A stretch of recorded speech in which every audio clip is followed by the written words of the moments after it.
بسم الله الرحمن الرحيم. الحمد لله رب العالمين، الصلاة والسلام على المبعوث رحمة للعالمين نبينا محمد وعلى آله وصحبه أجمعين. لا شرح منظومي تائية أبي إسحاق البيري قشتي نواني كوتاي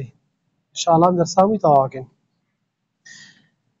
قشتنا وخالتهم وزائلهم حذارا وكن كالسامري إذا لمسته عندي روزا متوزق عما جفيكر فرمي باسي تيكلايو خلقك تێکەڵاوی لەگەڵ خەڵکە هەڵسوکەوتکردن لەگەڵ خەڵکیە تێپەڕاندنی ژیانی ڕۆژانە لەگەڵ خەڵکیە مخالەتەی خەڵکی هەندێکە فەرموون باش هەندێکە فەرموون خراپە ئەم لێرەیە ئەڵێت چۆن خوێ ئەکەیتە چێشتەوە ئاوها بەمانە تێکەڵاوی خەڵکە نە زۆر تێکەڵاوی کە خوێ زۆر کردە چێشتەوە تامەگەی تێکەدا کە تێشت نەکرد بێخوێ بێ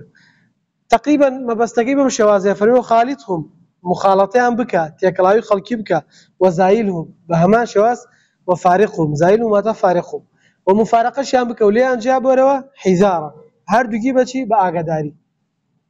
بحذروا بليان اغدار به هم تيكلاوي باغداري وبه هم جابونوش لخلقي باغداري وبه وكن كسامري اذا لمسته وكو سامري با كدسيان بيتودا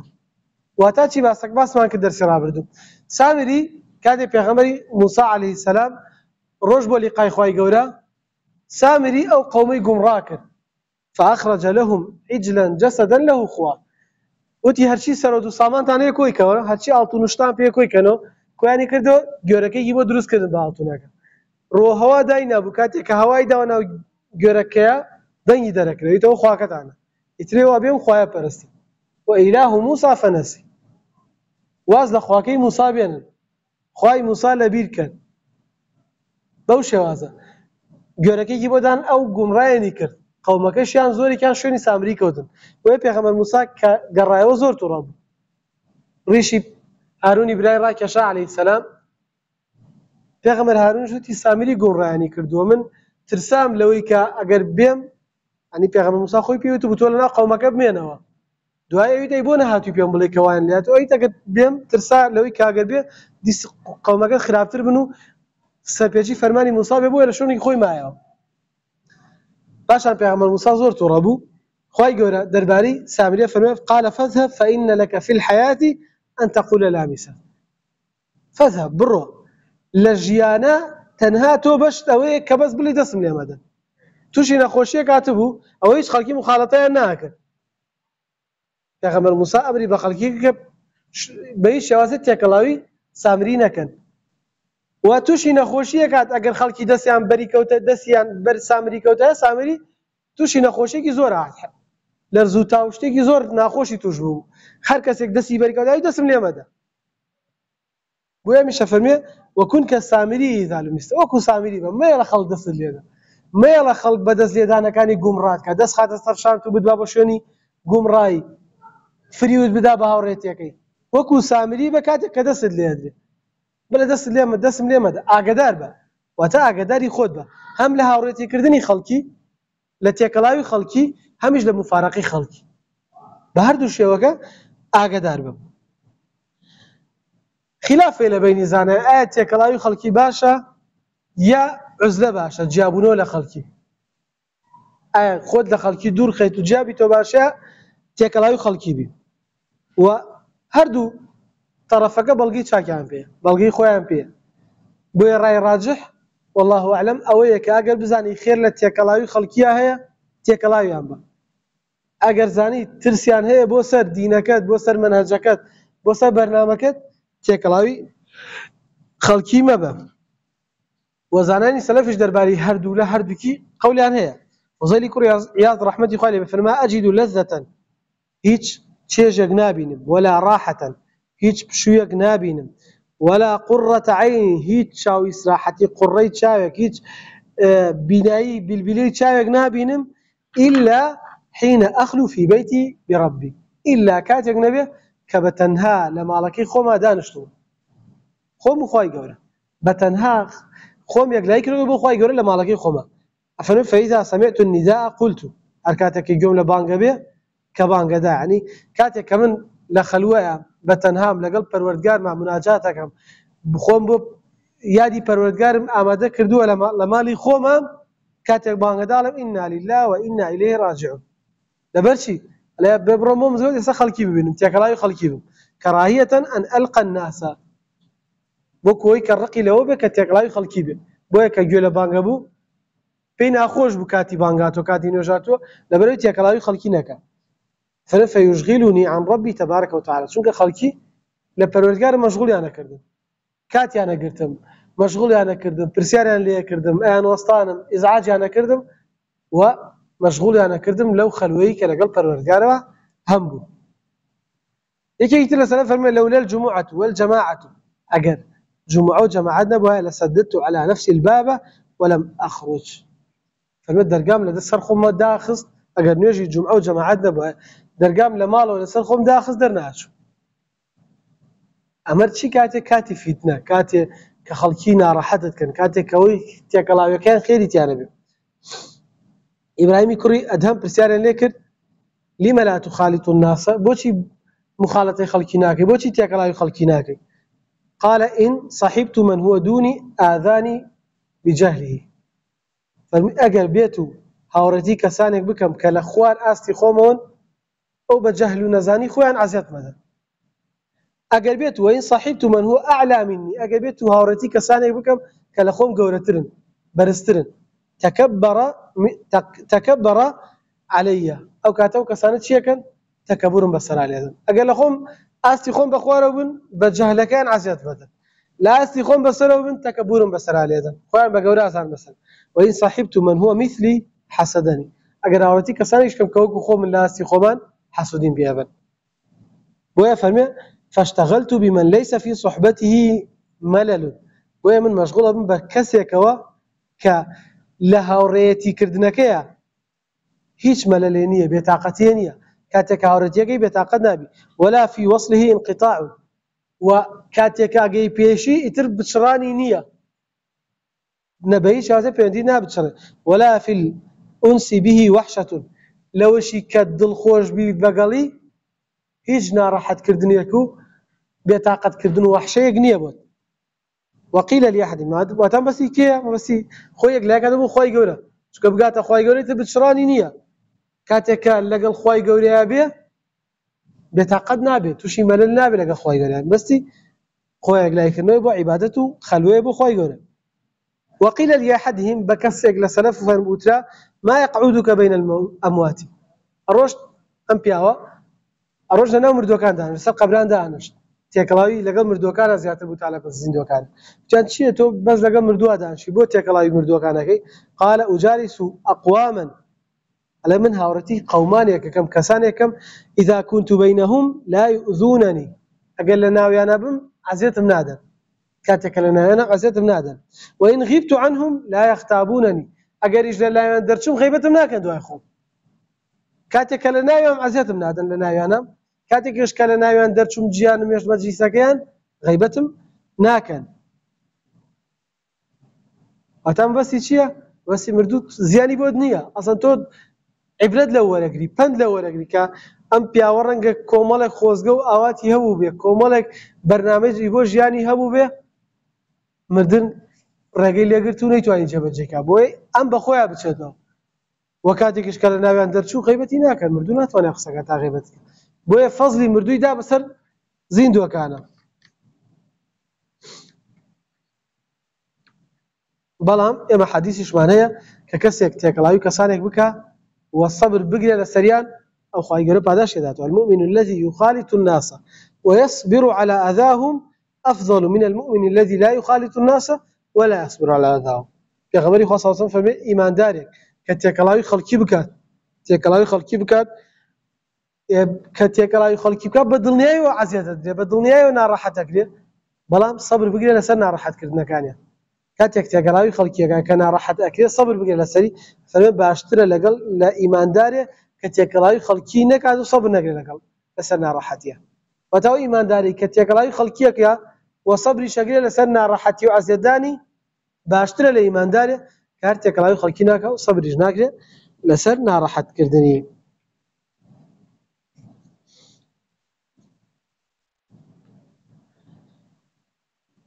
باشا فرمي الشيخ وإن جهلوا عليك فقل سلاما لعلك سوف تسلم إن فعلته وإن جهلوا أجر خلقي نزان بون برانبرد نزانين ينكر برانبرد كاريكي نزاناني ينكر برانبرد فقل سلاما بلا سلاما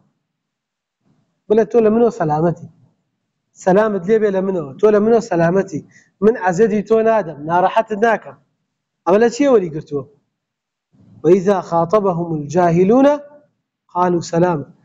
فهو عباد الرحمن الذين يمشون في الأرض هونا وإذا خاطبهم الجاهلون قالوا سلاما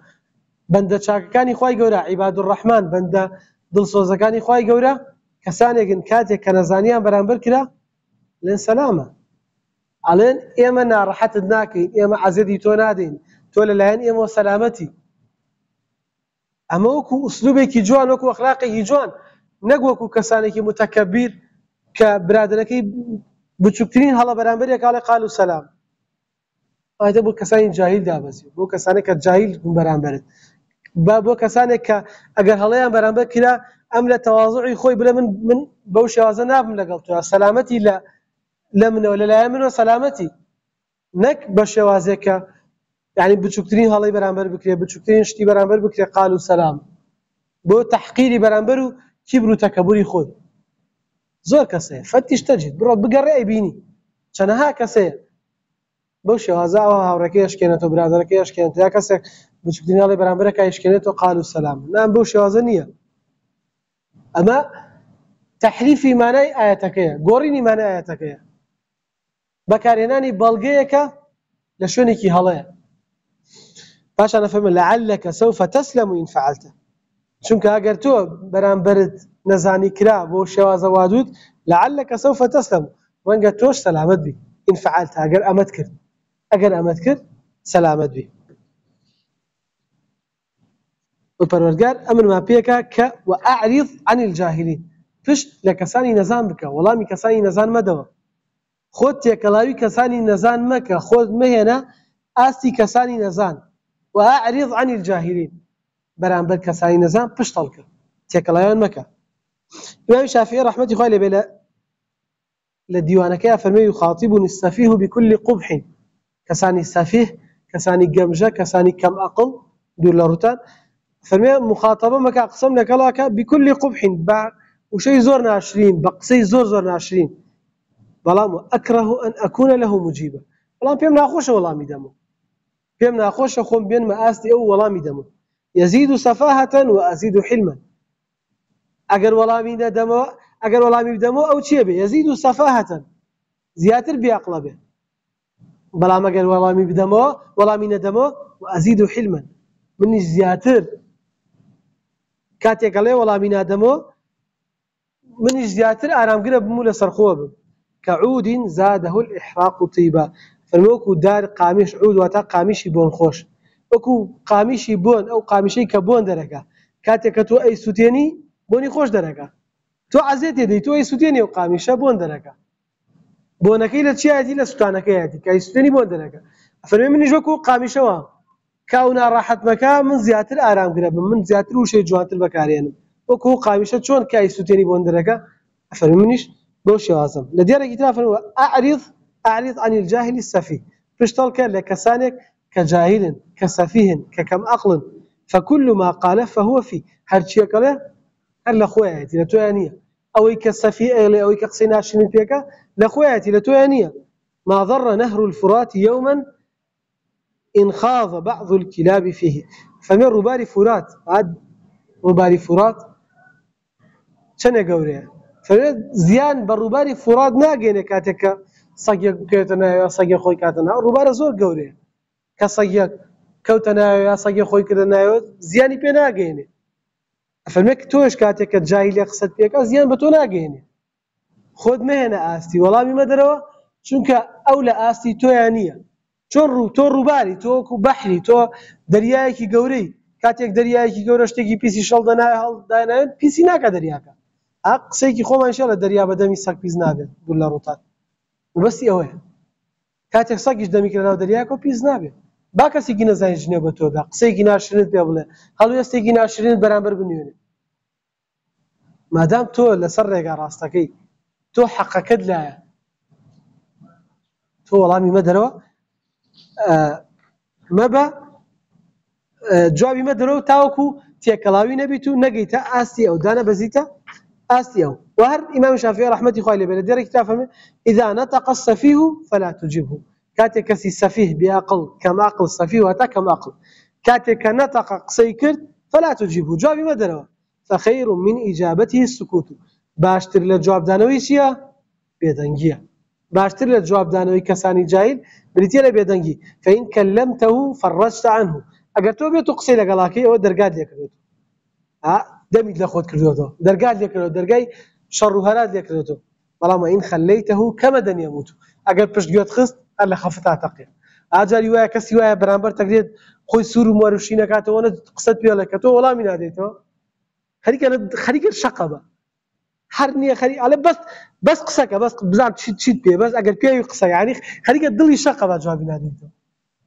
بۆ ئیمام شافعی وإن خليته ئەگەر پشتگوێت خست و پشتت لێ کرد و جوابت نەدایەوە كمدا يموت هەر لە خەفەتە ئەمرێ بۆیە وەڵامی مەدەرەوە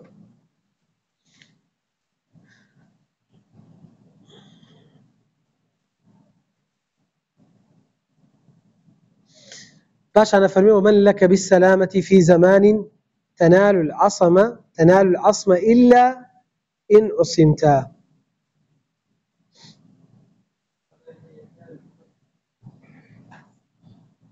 لا ينال العصمة يا ومن لك بالسلامة في زمان ينال العصمة إلا إن عصمت أفرمي ومن لك بالسلامة كي هي أم سلامتي أم نؤاسايشي بتو دابي لسردمك كما حالة بقيتا باراستن محالة باراستن بدس بيني إلا كاتيك نبي كخواي قورات باريزي واتا لسردمي فتنة أقل خواي قورنت باريزي توشي فتنة بي بوي كاتيك كسردمي فتنة دي بسرمانا كسانك من ديندارية كين هاتو شوي مزقوتا كين عبادت أكين علم خوێنین با لە خۆمان بایی نەبین چونکە ئەوەی ئەتپارێزی خوای گەورەیە ئەگەر نا تۆ ژۆک و خەڵکی تر گومڕا بوو بۆیە فەرمێ ومن لك بالسلامة في زمان ينال العصمة إلا إن عصمت کێ هەیە تۆ سەلامەتکا لە دنیایە بتگەیەنێ بە عیسمەت و پارێزگاری ئیلا کاتێک نەبێت کە خوای گەورە ئەتپارێزێ کەم بەسی لا عاصم اليوم من أمر الله إلا من رحم کوڕاکەی پێغەمبەر نوح باوکی ئەیفەرموو پێی وەرە سەرکەوە شتێکەکەوە یعنی ئەو لافاوە هەستا بوو کەشتی دروست کرده بوو خەریک بوو نقمە وەرە سەر کەشتێکەکەوە ڕاکە سەرکەوە لەگەڵمانە یا بنەی یەرکەب معنا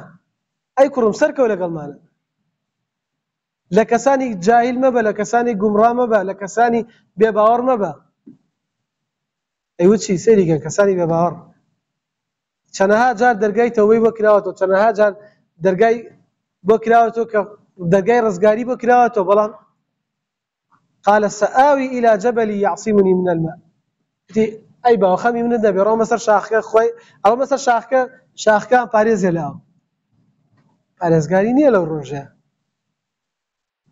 فرمي قال لا عاصم اليوم من أمر الله أمره هيك كسيك رزقاري نابي لأمر خوي قال أو يبي باورة هميتيا شيء أمره كسر رزقاري نابي إلا أنا بكسر كشتكاك إلا أنا بك خوي قال أي باريس وكشتكي كده السبب باريس قاري ليه بۆیە کاتێک تۆش لە دنیاە تووشی عیسمەتێکەبی تووشی پارێزگاریەکەبی خۆت لە ڕێگای عیبادەت و عیلم و تەقوا و دینە ئەبینیتەوە شکری خوا بکە و داوای ئیستیقامە لە خوای گەورە بکە چونکە چەندها کەسی تر هەیە وەک تۆ گومڕا بوو ئەوەی کە تۆی پاراستۆ پەروەردگارە ئەگینا باشی هیچ مرۆڤێک نییە ئەفەرمێ پاشان ولا تلبث بحي فيه ضيم يميت القلب إلا إن كبلت لا يشهد هواية ولا تلبث ممينوه لشوينك ممينوه بحي فيه ضيم لا قريك ممينوه لشوينك ممينوه كشي تيابه كظلم تيابه كضيم تيابه كستم تيابه ولا تلبث بحي فيه ضيم تا ظلم لە شوێنێکان نیشتەجێ مەبە شوێنێ مەکە مەوای خۆت شوێنی مانەوەی خۆت کەچی دیابێ کە زوڵمی تیابێ یمیت القەلبە چونکە ئەو زوڵمە دڵ ئەمرێنێ إلا إن عصمت إلا إن كبلت إلا كاتيك نبي كدلت بستبيتوا دلت حبس كردبي كبلت وأتا حبست كردبي وسجنت كردبي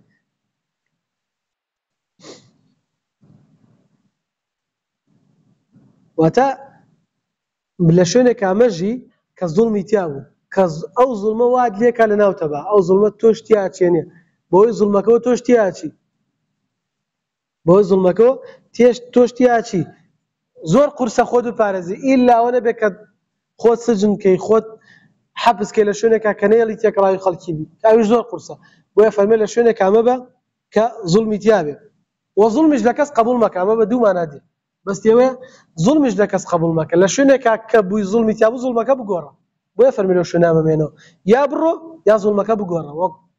نە زوڵم لە کەس کە نە بێڵە کەسیش زوڵمت لێ بکە لەنا عەرەبی کۆنا ئەو سیفەتە زۆر هەبووە کە بە زوڵم ڕازی نەبوونە جار وایە لە قەومی خۆشیان بووە لەگەڵ بەرامبەرەکەیان بوونە بۆی زوڵمەکە بوەستێنن پشتگیری لە قەومەکەی خۆی نەکردووە کە لەسەر زوڵم بووە بۆیە لە ئەدەبیاتی عەرەبا کاتێک کە ئەگەڕی زۆر شێعری تایە لەسەر ئەم بابەتە زۆر شعري تياه لو أنا شعرك عنترة حكم سيوفك في الرقاب العزل وإذا مررت بدار الذل فرحلي أجر بدارك زليليات يا براي بشونك زليليات يا براي فرحلي ما وسط وتا زليلي قبول مكة وإذا بليت بظالم كن ظالما أجر توشي كسي استمكار بتوش استمكار وتميل استمليك وإذا لقيت ذوي الجهالة فاجهلي كاتيكشكا كسيك نزانين برامبرتكا وتا الجزاء من جنس العمل اگر نزانيان برامبرت كرد توش چی بکە توش نزانيان برامبرك وتا قبولی مەکە لە هیچ کەسێک کە بێڕێزی بەرامبەرت کە کە نەزانی بەرامبەرت کە کە زەلیل کە کە زوڵمت لێ بکە فالموت لا ينجيك من آفاته حصن ولو شيدته بالجندل موت الفتى في عزة خير له فالما كسيك كلا عزتها بمريا بوي عزتي وبمريا سربرزتر بوي باشتر بوي من أن يبيت أسير طرف أكحلي ويفهم لا تسقني ماء الحياة بذلة أقدار بن لا تسقني لا آوي جيان مدري بشي بزليلي لا تسقني ماء الحياة بذلة آوي جيان مدري آوي جيان وتا جيان بريتيل آوي كي خوش أو خوش مدري بزليلي أي تنبري بل فسقني بالكأس بالعز كأس الحنظلي على بزليلي آوي سارد مدري آوي تشيش بخش مدري بلكو پرداخي كي حنظلة زن چيا حنظلة گوجالكا گوجالك عليك پرداخي گوجالكا خوريه ونطالا ليك پرداخي گوجالكم بري بلان بچی بسربرزی پرداخی اون بزلیلی مدره بلکو پرداخی کی گوجالکم بره بلان بچی بسربرزی افرما الحياة بذلة كجهنم على آوي جيان آوي سادة كباسي باهش تكي آوي سار ديتا بيدت واتا باهش چندين روباريتيا فيني كخوش آوي سار بس على آوي جيان ماء الحياة بذلة كجهنم بزليلي وكو جهنم وايا وجهنم بالعز أطيب منزل فلما جهنميش بريت جهنم وبسر برزي كمقصي خويتين بس دي أولي جهنم باش به بلام عليه قلتو بمكي تبهشتو بلام زليل مكي أو بكالك نايا خوش نيا أو خوش بمكي جهنم وبلام سربرز نتيا سربرزي لجهنم هنية بلام بس دي من جياني كي تنقو تشلمي هلا بجيرم جياني كي فقيري هلا بجيرم جيانێک هەڵە بژێرم کە تایە کەم دەست بم بەڵام بە عیزەت بژیم نەوەکو ژیانێکی خۆش بە زەلیلی تای بژیم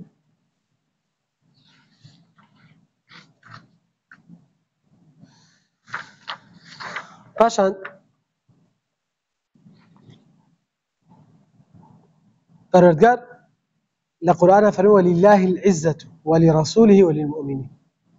منافقان وتیان چی وتیان بگەڕێنەوە بۆ مەدینە لئن رجعنا إلى المدينة أجر قرائنا بمدينة ما تشيكين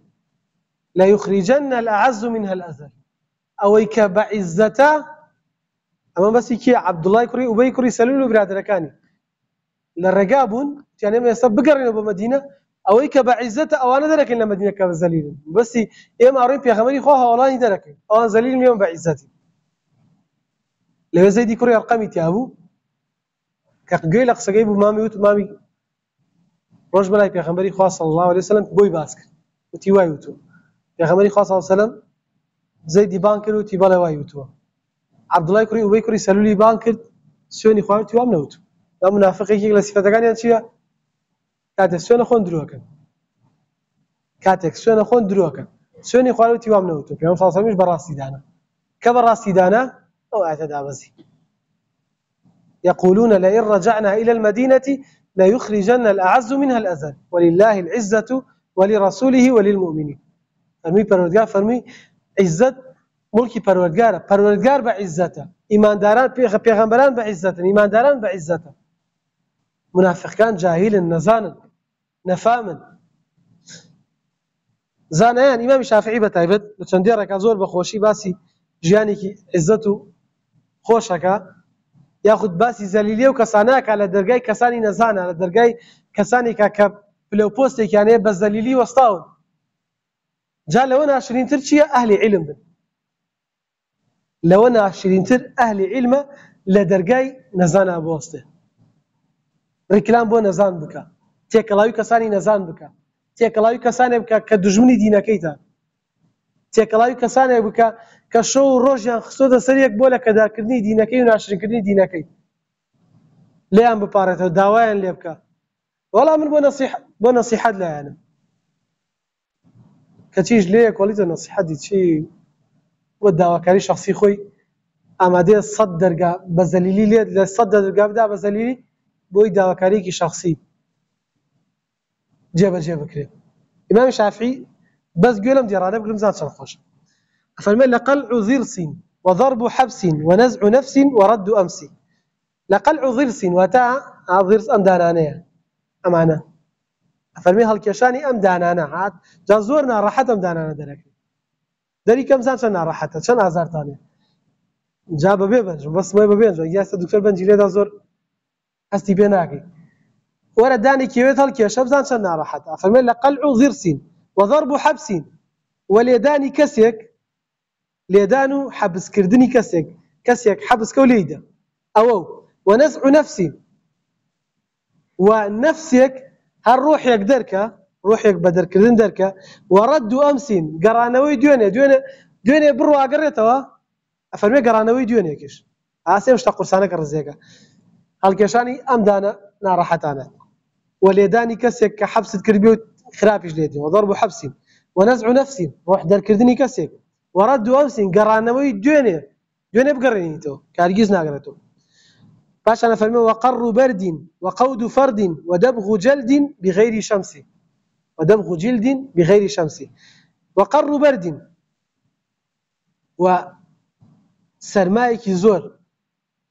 وسرمائك زور قرواتا ساردي بردي شف سرمائه وقود فرد وخوان باي ورقرتني كسي ودبغ جلد بغير شمس وبيستا جاران بيستا هبو خوشيانا كنازان خوش باش نبینیو مشهدو شتانم بیرنی بس زانم پێستا خۆشاک رای ئاکراشت درستەکە بەس جار لەبەر چی بە گەرمکردن و لەبەر خۆر گەرمیانەکرد لەبەر خۆردانە تا وشکە بووە ئەفەرمێ خۆشەکردنی پێستێک بەڵام بەبێ تیشکی خۆر هەر ناکری هەر وشک نابێت ئەوە شیردانە وەنەفخ نار فوکردن بە ئاگرە وحەمل عار وهەڵگرتنی عیبە بۆ تۆمەتی پیسێ دەنە پاڵە تۆ و تۆمەتە هەڵگری وحمل عار نك قر تومتي جنبه بتايبه عيبيك بدي تبالط وبيع دار بربع فلس فلما مالكات بفرشي بالربع فلسك باشا وبيع خوف فرشتني خوف غوري واي بس استرترا وعدم الف هاورت هر نبي باشا ايشي فرشتني خوف بكي هاورت هر نبي تكلا كاسغنه بدلويدك وضرب الف بحبل قلسي وبدأ لكسيكيش 1000 هزار قامشي لكسيك وضرب 1000 نك ألف عفوا أما 1000 هزار وضرب 1000 ولداني هزار قامشي لكسيك بحبل قلس بحبل كشي بحبل كش زبر به سيدي كان شلنا راحت فالمشي أوهمنا راحتي رزق أهون من وقفة الحر يرجو النوالا بباب نحس فالمي همو أوانا آسانتر لوسطاني كسيكي آزاد شاوري بخشين بك لدرجاي كسيكي نزار درجاي كسيكي ناحز وناكسا أم همشت جواني رزق فرموشي لكوتها همو أوانا آسانتر اللي دوينه بقرين تو آسانتر لوي خوشتر لوي كتوبري لدرجاي كسيك شاوري بخشش لكسيك بكي كأو كسا يعني أو كسا زليل بك بي زليل بي كسيكي نادان بي كسيكي ناحز بي كسيك نبي كأهلي أو بي كشاورواني أو اللي بكي آخر زور ناخوش شاورواني بخشش لكسي بكي كأهلي بخشش نبي يا ناد أتقرينتوا كمسطع نوات أتقرينتوا يا كدايشي بيت زليلتك قولي كدري تبع الإمام علي رحمة الله عليه أفرمي والله مرتين سوين بخوا دوجار سوين بخوا لحفر بئرين بإبرتين هل كندني دوبير بشي إبرة بدرزي أتوا خبير بدرزي الله كندري أبيت أنا راح أدري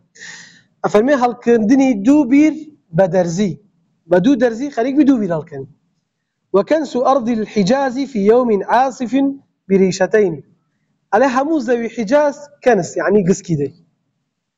همو حجاز آخر شام وحجاز زور قولهم همو زوي شام كشام يسا سوريا يسا بلام أو كاتا كومالا ناوشي زوري بدمو حجاز عفوا حجاز سعودية أهل حجاز مملكة السعودية وكاتا قورج مكة ومدينة وكومالا شوني زور أفرمي قسكداني همو حجاز قسكداني قش قينا على الروجكي با هنا رشبايا على روجكي قردلولي شلص تابع تورا قسكي دي خي قردلول بيوني ترى بيس يقاتو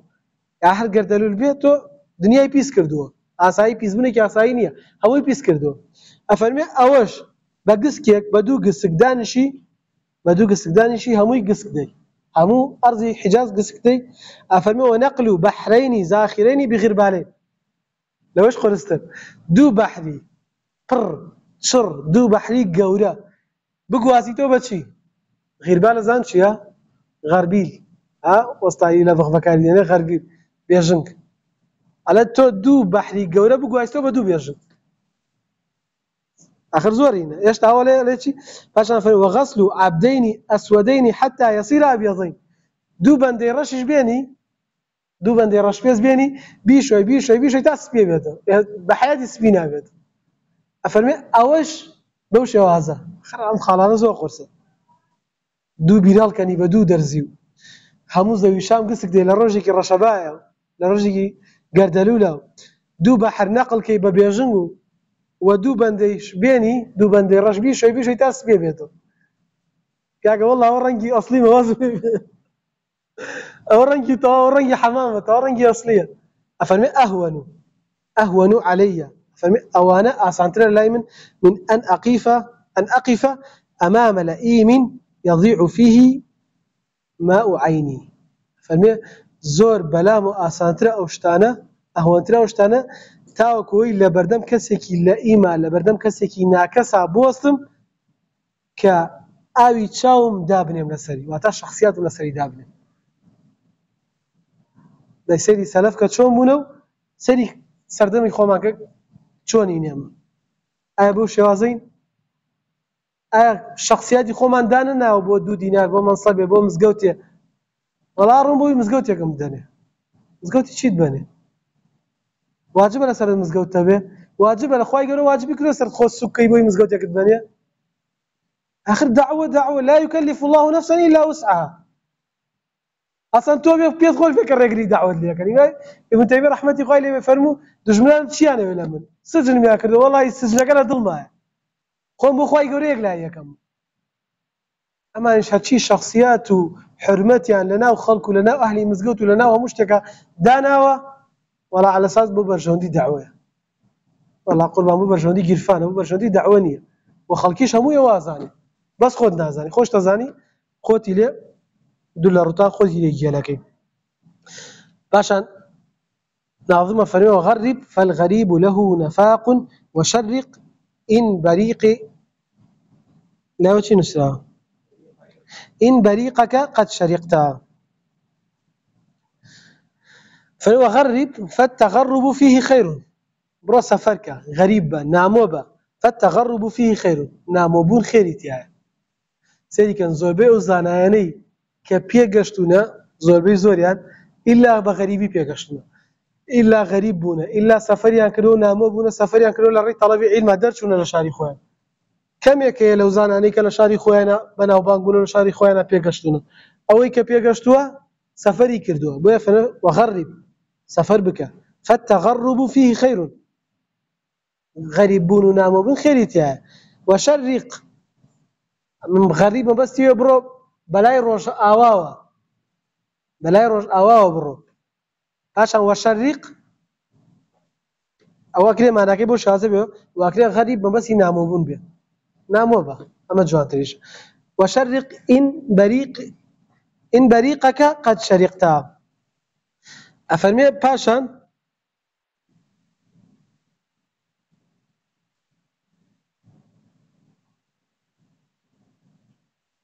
وشرق إن بريقك قد شرقتا باشان أفرمي بلاي مشرق أبرو بلاي أو يترى بلاي مغرب أبرو بلاي مشرق أبرو حتى وكو كاتي إن بريقك قد شرقتا تاو كاتي تفلق ركتا جير ماو تفلق ركتا أمينه أتاو كاتي كتفلق ركتا أمينه تو سفر بك وبقرب بدوي طلبي علمه بقرب بدوي علمه سيرك قصيك على شريقة بريقه شريقة بريقه واتا تفلق قرويا جيربو أما السنة كاتك للزاوية كات تاوان باري تاوانت كردو ولا شوينه كاي ريقرا لبيقيشتنت برو شنو جيب يلا واجبني لو شنو هابي بۆ پیاوەی کە نەوەتونۆ کەسی کوشتبوو چۆ لای زانایەک پرسیار زانا نەبوو چۆ لای عابدێ پرسیاری لێ کردی من نەوەتونۆ کەسم کوشتووە ئایا تەوبەم بۆ هەیە تۆ نەوەتونۆ کەس کوشت چۆن تەوبەت بۆ هەیە تەوبەت چۆن بۆ هەیە ئەخر دایم بۆیە فەرمووی پێغەمبەر صلی الله علیه و فضل العالم على العابد كفضلي على أدناكم فضلي عالم لسر عابد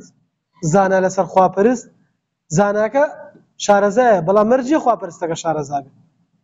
فەرمووی فەزلی من وایە لەسەر ئێوە ئەوەنە فەزل جیاوازیان زۆر لە بینی عالم و عابدە عابدەکە وتی تۆ نەوەتونۆ کەس کوشت بێ بەتەمای تەوبەی ئینشەڵڵا مادام تەوبەم بۆ نەبێ میشی کوشت بێسە من تەوبەم بۆ نەبێ ئیتر بۆ میش نەکوژم ئەوشی کوشت ئاخر سەیری کەن جەهل دایم چی بڵاغەدن فتوا دان بەبێ عیلم زەرری بۆ خۆش تێ بۆ کەسی بەرامبەریشێ ئەوە سەری خۆی تیانە بۆی جەهلەوە کە واژ نەبوو وەڵامەکە دوای چوو بەلای عالمێک پرسیاری لێ کردی من 100 کەسم کوشتووە نەوەتونەکە بۆ 100 عابدەکەشی کوشت دەکەڵێ 100 کەسم کوشتووە تەوبەم بۆ هەیە فەرمووی چییە بێت ڕێگر لە بینی تۆ تەوبەیە بەڵێ تەوبەت بۆ هەیە بەڵام مادام لەم زەویە هەموو تاوانت کردو بڕۆ سەفەرکە لەم زەویە مەمێنە بۆیە سونەت دوایە کەسێک کە لە شوێنێکە تاوانبارە تاوانی زۆری کردووە لە شوێنێکە ئازاری خواپەرستی پێ ناکرێ باو شوێنە جێبێڵە و زانایانی سەلەف زۆر سەفەریان کردووە سەفەر پیشەیان بووە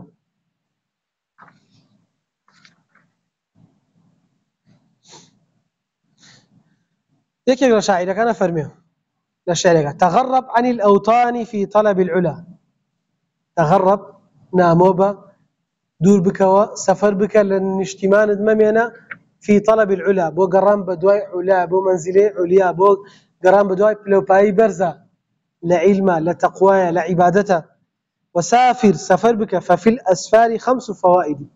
فمن السفر 5 فوائد تيان تفرج هم كسفرقي خم نابين ها كسيقروا على سفر السياحة خوش گذراندن لسفر خوشی تیایە چێژوەرگرتنی تیایە شوێن جیاوازە بینی کەسی جیاوازە بینی تێکەڵاوی کەسی جیاوازە بینی بۆیە فەرمێ ففي الأسفار 5 فوائد تفرج هم واكتساب معيشة چەند کەسێ سەفەری بازرگانیەکە ئاجاران و بەێستاشەوە ئەنی زۆر کەسەیە کە سەفەرەکان هەمووی تیجاریە بازرگانیە ئەشیا دێنێ ئەشیا فرۆشی ئەشیا بە واکتساب و معیشەتی برژێوی ژیان دەسەکە لە سەفەرە وعلم علمت دەسەکە وآداب آدابت دەسەکە وصحبة ماجدی هاوڕێی کەسانی باش هاوڕێی چاکە دۆزیتەوە فإن قيل في الأسفار ذل ومحنة أجر وتلا لسفرة تاقي كرنويتيا نارحتيتيا أزيدانيتيا وقطع الفيافي وارتكاب شدائد وفيافي وتا صحراء وبتشرب بريني صحراء ريقا بريني تيا وارتكاب شدائد شدائد ناخوشي ونارحتيتيا بويا بيتا فنفا موت الفتى خير له من حياتي أقدار با مروف بمريه باشتر لوي لجيانيا سيكن فموت الفتى خير له من حياتي بدار هوان بين واش وحاسد فرێ بمرێ لەوە باشترێکە لە شوێنێکا زەلیل بێ لە بینی دوو کەسا بژێ کەسانێکی نەفام باشە یا کەسانێکی نەمام ئەو کەسانی کە دوو زمان قسە هێن و قسابن لەگەڵ کەسانێکی حەسوودە ئەگەر بمرێ لە ڕێگەی سەفەرە لەوە باشترە بژێ لە بینی دوو کەسا کەسێکی نەمام بێت و قسە هێنان و قسە بردن بێ کەسێکی حەسوود بێت و خەریکی کێشە دروستکردن بێ بۆ زانایان باسی لە سەفەرە باسی زۆر سوودەکانیان کردووە لەوەی کە باس بە ئینفراج الهەم والغەم لابردنی ناڕەحەتی غەم لابە خەفەت لابە اکتساب المعیشە بژێوی ژیان قەیاکەی بۆی سەفەرەوە الذي جعل لكم الأرض ذلولا فامشوا في مناكبها وكلوا من رزقه پەروەردگار فەرمێ من زەویم لەبەر پێی ئێوەیە زەلیل کردووە بۆیە فامشوا في مناكبها بڕۆن بە پێچپەنای زەویە بسوڕێنەوە بە ڕێگاکان و توڕوقاتی زەویە بسوڕێنەوە وكلوا من رزقه واتا چی بسڕێنەوە وكلوا من رزقه لە ڕزقەکەی بخۆن واتا کاسبی بکەن بڕۆن بسڕێنەوە بۆ کاسبی بگەڕێن تحصيل العلم وزانایان زۆریان کۆچی علمیانە کرد سەفەریانە کرد بۆ علم تحصيل الآداب بەدەستهێنانی آداب صحبة الأمجاد هاوڕەتی کەسانی کە پلەبەرزن خاوەن ڕێزن و زۆر سوودی تریش کە لێرە درێژە بە تۆ باسی بکەین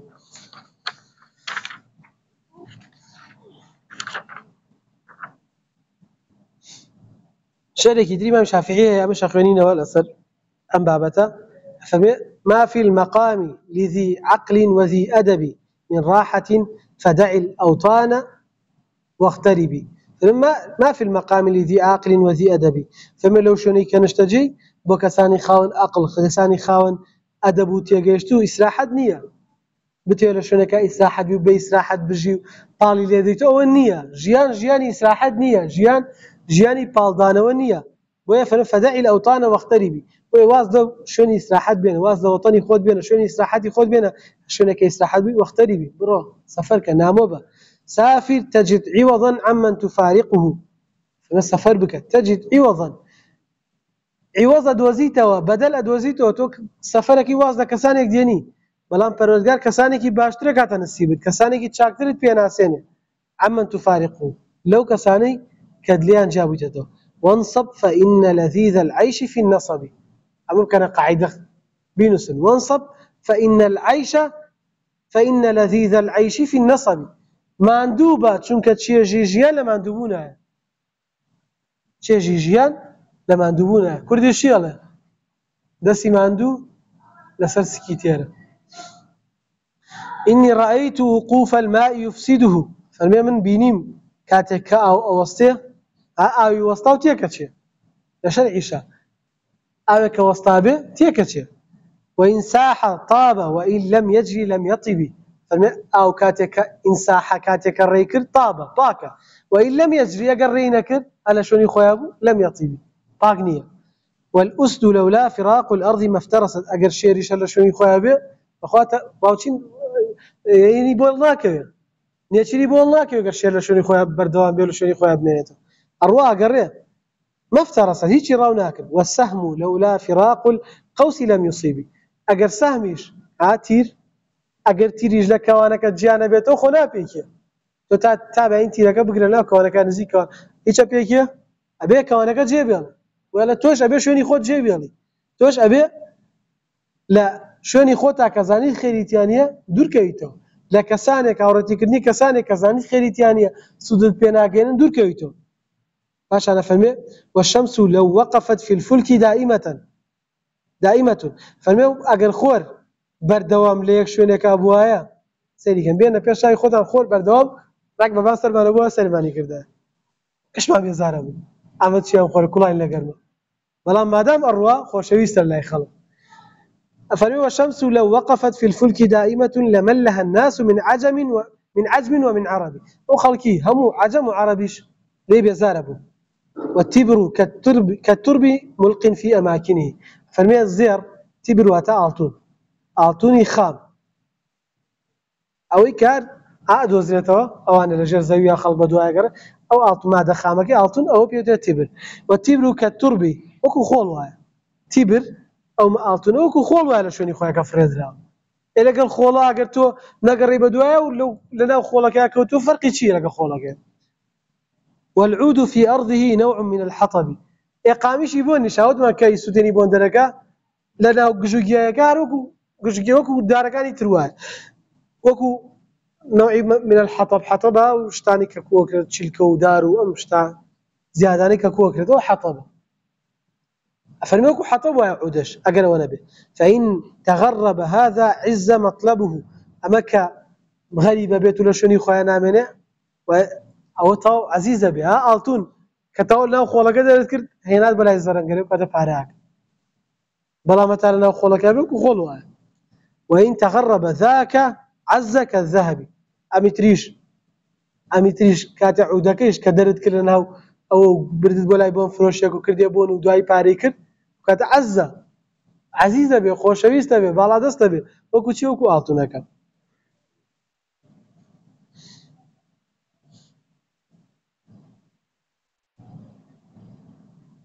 شاعران زۆر شتیانە سەرم بابەتە نووسێ بووی درێژ نەبێتەوە وازی لێ دێنی پاشانە فەرمێ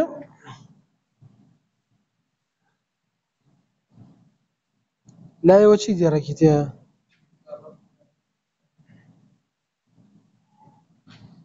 ولو فوق الأمير تكون فيها وايا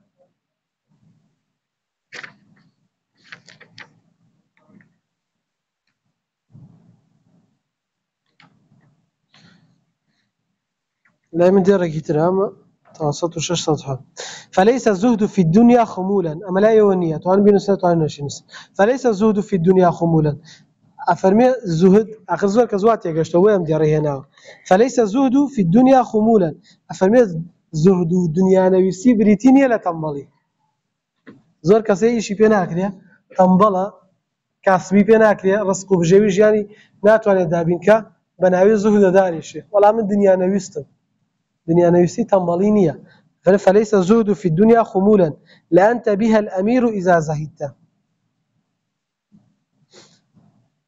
أفرمي لأنت بها الأمير إذا زهدت تو ما بس يشيل ليس الزهد كسلا زهد بريدين لا تمالي أو بطالة يأخذ بطالة بريدين لا دس بطالي باشا زهد لدنيا بريتيا لدنيا نويستي دنيا كارتينك دنيا ندقور دنيا أونية زهد ندبي أوش زهدك تو هد بيتو كارتينك ندقور لا ردنك توشي تكبردنك بفهم لا أنت بها الأمير تولم دنيايا أجر زاهد بي بس بمعنى تنبلغينا أجر زاهد بي فرمي بها الأمير تو أميري إذا زهدت كاتك زاهد بي ولو فوق الأمير يكون فيها لا يو أميتها أجر الله أجر لسري أمير شوشتي جتره بوايا ولو فوق الأمير يكون فيها سموا وافتخارا كنت أنت أجر لسري أمير ومرتبيك برسترها بوايا لمرتبي علو فخر لمرتبي بلنديو فخر كردن لمرتبي لسري أمير وشتيكي واهب بوايا شي معنى كرد أو كاتمنا أموتو أوي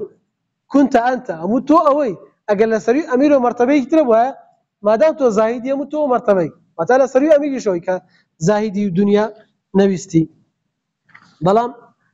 وبستي ويلك وتا مرحلة أمارات أبويا في ظلمتو أميري للدنيا وإن فرقتها وخرجت منها إلى دار السلام فقد سلمت أجل فارقتها تأخذ فرقتها أجل وازد للدنيا هنا وللدنيا درت شوي جابوی تۆ لە دنیا إلى داری سەلامی بەرەو کوێ بەرەو بەهەشت بەرەو داری سەلام بەرەو بەهەشت کەوتی تەڕێ فەقەت سەلیمتە ئەو کاتە تۆ سەلامەتی سەلەف بەم شێوازە بوون هەتا لە دنیای بوونایە خۆیان بە سەلامەت نازانی ئیمامی عومەر فەرمێ وەڵڵاهی ئەگەر پێیەکم بچێتە ناو بەهەشتەوە پێیەکەی ترم مابێ هێشتا ئاترسم سەیدی ئەم ترسەکە پێیەکم بچێتە بەهەشتەوە پێیەکەی تریشم مابێ هێشتا ئاترسم ئەفەرمێ لە وتەیەکی ترا دڵنیانم کە ئیمام عومەرە ئیمام ئەبوبەکرە والله ئەعلەم نازانم کە بە زۆر بزانم ئیمام عومەرە والله ئەعلەم فەرمێ ئەگەر بانگدەرێک بانگکە لە ئاسمانەوە بڵێ هەموو مرۆڤەکان دەچنە بەهەشتەوە یەک کەسێ نەبێ ئەڵێ والله ئەترسم ئەو کەسە من بم ئەگەر هەموو مرۆڤی سەر زەوی ئەچێتە بەهەشتەوە تەنها یەک کەس نەبێ ئەفەرمێ والله ئەترسم ئەو کەسە من بم خوا کێ لە ئێمە بەو شێوازەی کێ لە ئێمە ئەو هەموو ئەو ترسەمان هەیە یاخود وەکو صفەتی من نیفاقمان تیا و ئەمینین لە خۆمان و ئەسڵ ئەوەی ترس نەبێ لە قەبر و قیامەتمان ئەوەی ترس نەبێ نیمان هەمانە ئەوەی ترس نەبێ هەمانە ئەوەی ترس بێ نیمانە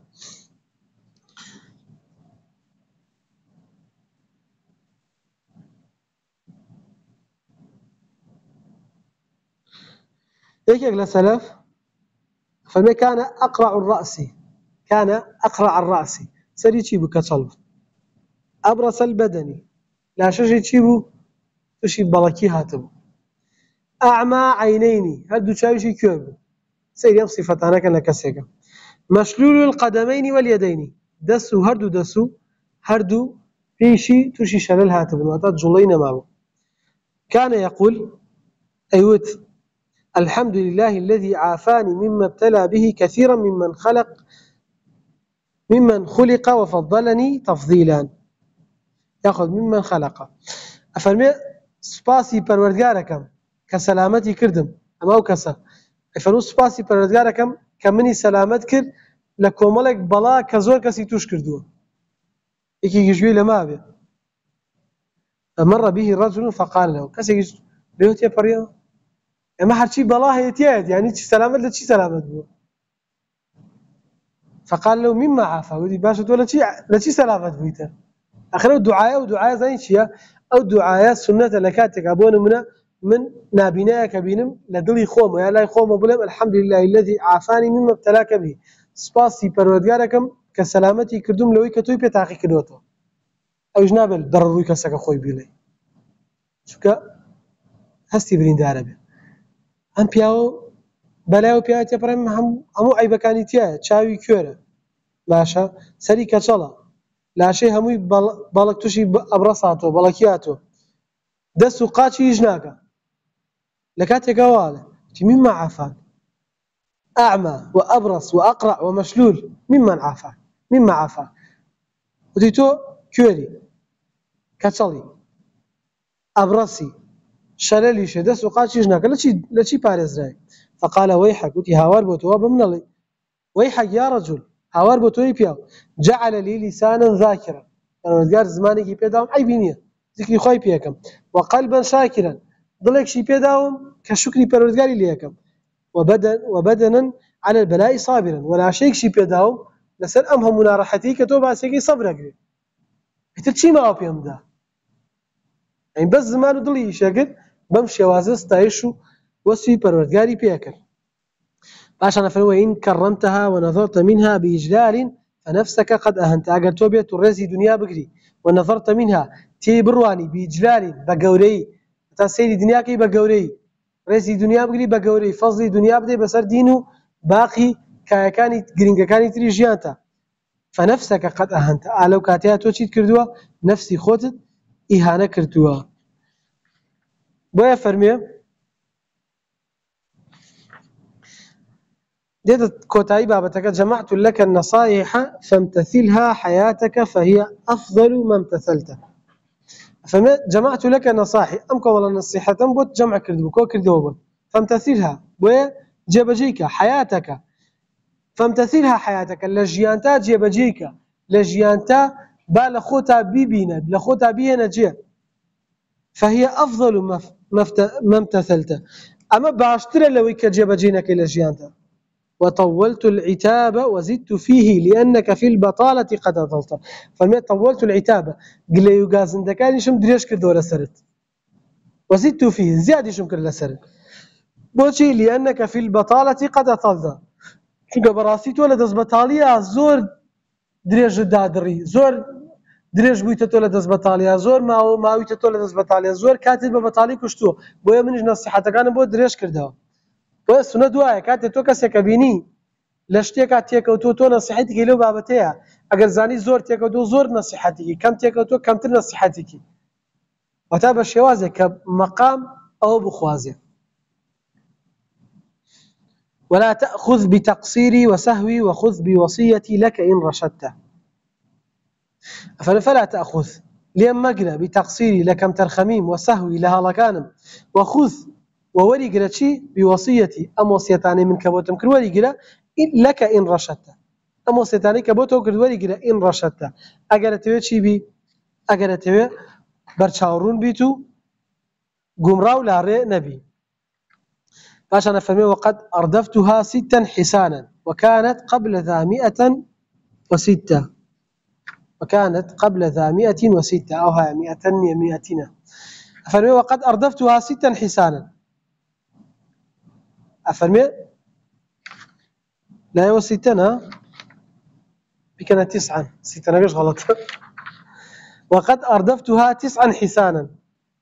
أفرمي نو بيتي تعظم بو زياد كردوه بيشتر 106 بيت بوا باشا بيشتر 106 بيت بوا على نو بيتي تعظم بو زياد كردوه وكانت قبل ذا 106 بيشتر 106 بوا نو بو زياد كردوه ده چند 114 وده 114 باش أنا فرمي أو لا يو ديري 112 لا يو بويا لا 6 لا من 115 ديار وصلي على تمام الرسل ربي وعترته الكريمة ما ذكرتها فرمي باش صلاة وسلام لسر تمامي بيغمبران بي لسر كمو بيغمبركان بي صلاتي كي تمام الرسل ربي صلاتي پروردگارم لسر همو بيغمبران بي وعترته الكريمة وآل عتري بيغمبري خاص عترة وتآلي بيغمبري خاص صلى الله عليه وسلم ما ذكرتها تاو كاتبا سكن صلاة وسلام لسربيا لا يوصد دوازد يا ربو يلا وقد أردفتها 6 حسانا باش شش يبو زياد كدو خوش 106 بو 112 بلام لا من 115 ديار هذا 3 ديار لا يونيه وديار كانوا بو كيسا وثمان ديار كيتري شانجال كيتر نسيتان وافزان بير مي ديار كيتري شان كامل 115 ديار بمشي وازات كو تاي كتابكي نصيحتي جواني بو كردين زور جرينجا اما گرنگی بە عیبادەتەکانمان بدەین گرنگی بە ئیخلاسەکەمان بدەین ئیخلاسی ئەو پیاوە وای کرد 1000 ساڵە شێعرەکەی بمێنێتەوە وەتا ئێستا خوێنی 1000 ساڵ پێش ئێستا نەسیحەتی کەسێکی کردووە بەڵام بەم ڕۆژگارە خەڵک نەسیحەتەکرێ بەم ڕۆژگارە شتە نووسرێ بەم ڕۆژگارە هیچی نامێنێ ئەوەی کە ئامێنێ ئەوەیە کە بۆ خوایە ئەوەی کە خوای گەورە بەرەکەتی تێکە هەر ئەوە ئامێنێ ئەگەشتینە کۆتایی کتێبەکە هیوادارم هەمووتان وشە بە وشە تێگەشت بێتن هیچ وشەیەک نەبێ بەسەرتانە تێپەڕێ ئیلا بێت تێگەشت بێتن لەسەری وەگوتم هەر دەرسێک لای منەی خوێنن بۆ وای خوێنن کە دوای بیڵێنەوە بۆیە یەک دەنک خاترم مەگرن یەک وشە چییە خاترم مەگرن بێ منەت بن کاڵم بێ منەت بن هیچ شتیان نامێ بێ منەت بن چی وشێکە نەزانی پرسیاری تیا بکەن بۆی چی بێ بۆی بەیانی کەوتەوە نەوەستیتیایە کەسێک پرسیار وشەیەکت لێکە نەیزانیتیایە بۆیە هەر دەرسێکت خوێن بۆ بیخوێنە بەیانی بیڵێیتەوە بە دەرس کەوتەوە بە دەرس ئیتر وشە بە وشە پیت بە پیت لێ کۆڵی تۆ بزانمە لە کوێ هاتووە لە چیەوە هاتووە هیوادارم سوودمان لێ وەرگرت بێ خوای گەورە بەهۆیەوە ڕاستەڕێمان بکە خوای گەورە لێمان خۆش بێ لە دایک و باوکمان لە مامۆستاکانمان لە هەموو کەسانە خۆش بێ کەلیمەیەک وشەیەکی فێر کردوین و هۆکارە بۆمان کە بەرچاوڕوون بین و لەسەر ڕێگە ڕاستەکەمان خوای گەورە بەردەواممان بکات و ڕێگە ڕاستەکەمان پێ ببەخشێ و هیدایەتماندا بۆ سەر ئەو ڕێگایی کە خۆی ئێوێ وصلی الله على محمد وعلى آله وصحبه وسلم أنا أزدفع بوي